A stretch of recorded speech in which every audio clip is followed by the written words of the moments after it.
Hello, and welcome to Crocheting with the Classics. Today we're going to be reading About Barbers by Mark Twain. All things change, except barbers, the ways of barbers, and the surroundings of barbers. These never change. What one experiences in a barber's shop the first time he enters is what one always experiences in barber shops afterwards till the end of his days. I got shaved this morning as usual. A man approached the door from Jones Street as I approached it from Main, a thing that always happens. I hurried up, but it was of no use. He entered the door one little step ahead of me, and I followed in on his heels and saw him take the only vacant chair, the one presided over by the best barber. It always happens so. I sat down, hoping that I might fall heir to the chair belonging to the better of the two remaining barbers, for he had already begun combing his man's hair, while his comrade was not yet quite done rubbing up the oil on his customer's locks. I watched the probabilities with strong interest. When I saw that number 2 was gaining on number 1, my interest grew to solicitude. When number 1 stopped a moment to make a change on the bath ticket for a newcomer, and lost his ground in the race, my solicitude rose to anxiety. When number 1 caught up again and both he and his comrade were pulling the towels away and brushing the powder from their customers' cheeks, and it was about an even thing which one would say next first, my very breath stood still with suspense. But when, at the culminating moment, number 1 stopped to pass a comb a couple of times through his customer's eyebrows, I saw that he had lost the race by a single instant, and I rose indignant and quitted the shop, to keep from falling into the hands of number 2. For I have none of that enviable firmness that enables a man to look calmly into the eyes of a waiting barber, and tell him that he will wait for his fellow barber's chair.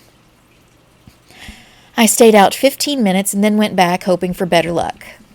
Of course, all the chairs were occupied now, and 4 men sat waiting, silent, unsociable, distraught, and looking bored, as men always do who are waiting for their turn in a barber's shop. I sat down in one of the iron-armed compartments of an old sofa, and put in the time far a while reading the framed advertisements of all sorts of quack nostrums for dyeing and coloring the hair. Then I read the greasy names on the private bay rum bottles, read the names and noted the numbers on the private shaving cups in the pigeonholes, studied the stained and damaged cheap prints on the walls, of battles, early presidents, voluptuous recumbent sultanas, and the tiresome and everlasting young girl putting her grandfather's spectacles on, execrated in my heart the cheerful canary and the distracting parrot that few barber shops are without, and finally I searched out the least dilapidated of last year's illustrated papers that littered the foul center table, and conned their unjustifiable misrepresentations of old forgotten events.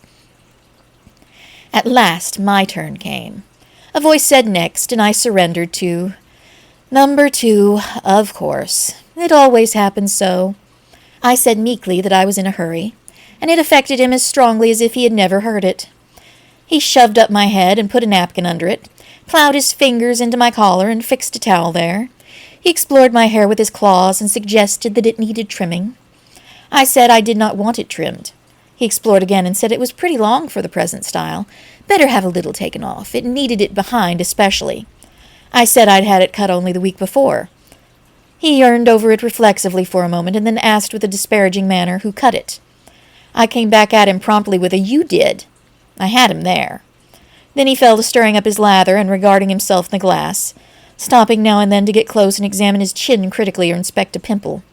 Then he lathered one side of my face thoroughly, and was about to lather the other, when a dog-fight attracted his attention, and he ran to the window and stayed and saw it out, losing 2 shillings on the result in bets with the other barbers, a thing which gave me great satisfaction. He finished lathering and then began to rub in the suds with his hands. He now began to sharpen his razor on an old suspender and was delayed a good deal on account of controversy about a cheap masquerade ball he'd figured out the night before, in red cambric and bogus ermine as some kind of king. He was so gratified with being chaffed about some damsel who he'd smitten with his charms, that he used every means to continue the controversy by pretending to be annoyed at the chaffing of his fellows. This matter begot more surveyings of himself in the glass, that he put down his razor and brushed his hair with elaborate care, plastering an inverted arch of it down on his forehead and accomplishing an accurate part behind, and brushing the 2 wings forward over his ears with nice exactness. In the meantime, the lather was drying on my face and apparently eating into my vitals.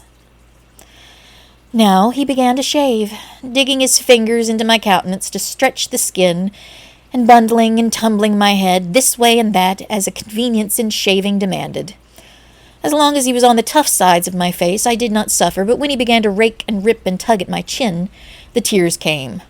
He now made a handle of my nose to assist him in shaving the corners of my upper lip, and it was by this bit of circumstantial evidence that I discovered that a part of his duties in the shop was to clean the kerosene lamps.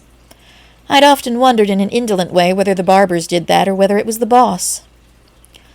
About this time, I was amusing myself trying to guess where he would most likely cut me this time, but he got ahead of me and sliced me on the end of the chin before I'd got my mind made up.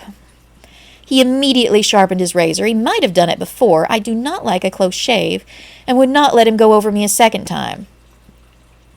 I tried to get him to put up his razor, dreading that he would make for the side of my chin, my pet tender spot, a place which a razor cannot touch twice without making trouble.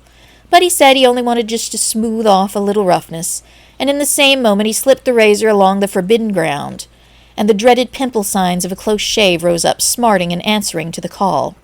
Now he soaked his towel in bay rum and slapped it all over my face nastily, slapped it over as if a human being ever yet washed his face in that way. Then he dried it by slapping with the dry part of the towel, as if a human being ever dried his face in such a fashion. But a barber seldom rubs you like a Christian. Next he poked bay rum into the cut, placed with his towel, then choked the wound with powdered starch and soaked it with bay rum again, and would have gone on soaking and powdering it forevermore, no doubt, if I had not rebelled and begged off. He powdered my whole face now, straightened me up, and began to plow my hair thoughtfully with his hands. Then he suggested a shampoo and said my hair needed it badly, very badly. I observed that I shampooed it myself very thoroughly in the bath yesterday.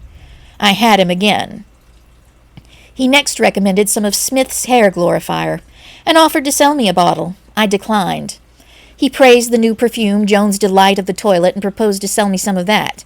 I declined again. He tendered me a toothwash atrocity of his own invention, and when I declined, offered to trade knives with me.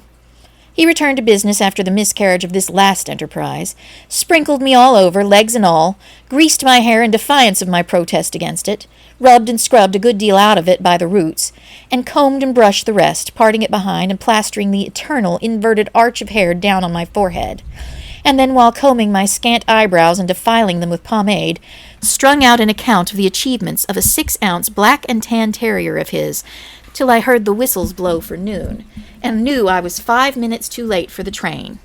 Then he snatched away the towel, brushed it lightly about my face, passed his comb through my eyebrows once more, and gaily sang out, "Next." This barber fell down and died of apoplexy 2 hours later. I'm waiting over a day for my revenge. I'm going to attend his funeral. Well, I hope you enjoyed that, and thank you for being with me today. Have a lovely afternoon. Goodbye.